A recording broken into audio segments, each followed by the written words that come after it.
You have to be pretty gritty and not squeamish if you're gonna have cattle or sheep. I just feel like I'm always filthy. There's always something on me. I always need a shower. I'm learning to accept that that means my house will always be dirty too. This is Relocated, where we tour the living situations of people who choose to live off the beaten path.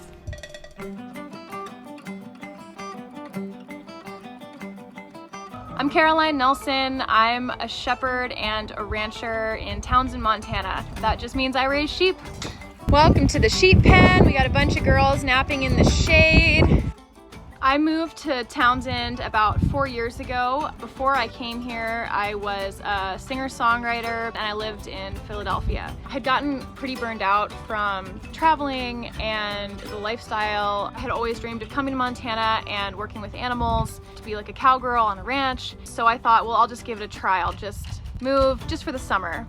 But what ended up happening, of course, is I just fell in love with my husband and the life out here, and it was really the sheep that stole my heart. I love it here, and I feel like it took me a long time to find what I really was meant to do.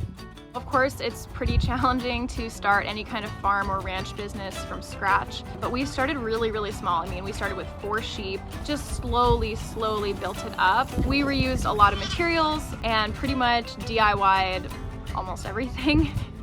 We had no backup plan. I had no savings. We started this whole business on, credit cards and prayers, basically. So you have to be willing to put it all on the line and hope it works out.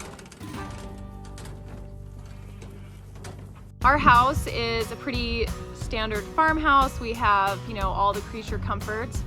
When I first moved here, I was so concerned with how our house looked and I wanted things to be a certain way, and now I barely look. I love it.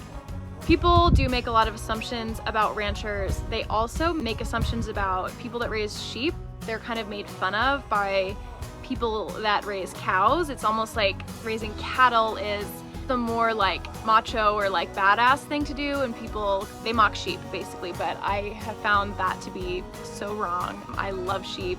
I raise Icelandic sheep. They're a very unique kind of ancient breed of sheep. They're incredibly smart, they're tough, they're a little bit smaller than traditional, commercial sheep breeds, and they just have the most beautiful fleece. And now we're up to 50 and growing every year.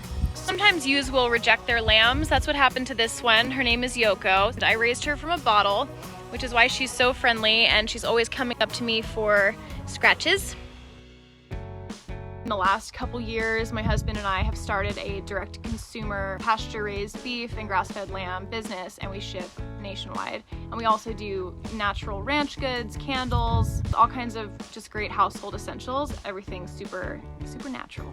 My long-term plan is to really expand our regenerative grazing operation, to have a couple hundred sheep, rotationally and intensively graze them, prioritize, native grasses and native forage for the animals, and just have a really healthy mini ecosystem here on the ranch. Hi guys! If you'd like to keep up with me in the crazy adventures of the sheep flock, we're on Instagram at Big Sky Caroline and online at littlecreekmontana.shop. Don't forget to subscribe to Bustle below.